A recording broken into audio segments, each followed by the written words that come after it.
Media advocacy groups say they're outraged by what they call the Israeli military's targeted killing of Palestinian journalists. Earlier, I spoke to Ian Williams. He's the president of the Foreign Press Association, and he shared his take on why these journalists are being targeted.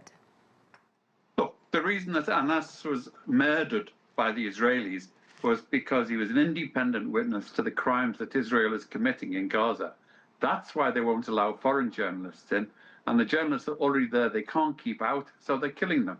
It's as simple as that. And the question of whether or not he was in Hamas, I don't believe they produced any tangible evidence. The IDF spokespeople have a recidivist reputation for lying through their teeth over and over and not producing evidence. Remember killing a whole medical team and burying their ambulances and them to try and destroy the evidence?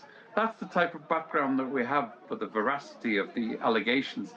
But the other part, which I think people overlook, is it doesn't matter whether he was associated with Hamas. I have pictures of myself, sort of selfies with Bill Clinton, with John Bolton, with Zhou Enlai in China. It does not make me, a card-carrying member of the Communist Party of China or a Democrat along with Clinton.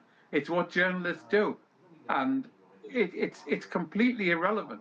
They have no license to go killing people because of their alleged political affiliations. There were four other Palestinian journalists who were killed. What do we know about them? Well, as I understand, there were 5, in fact. So, the death toll is even higher. And what's worse is that what the Israelis did was take out the full Al Jazeera camera team. Why do this now? I mean, these allegations against al-Sharif by Israel are not new. Why do it now? Because they think they can get away with it. While President Trump is preoccupied with what you might say extra domestic issues, with the Epstein files and others, they know they can get away with a lot of diversions, and they know from sad experience that they can do almost anything with impunity, because they have been doing. I mean, as a journalist, I'm appalled that my colleagues are the targets of such attacks, but we have to remember the 60,000 other Palestinians, children, who couldn't write a word, who have still been targeted and murdered in the same way.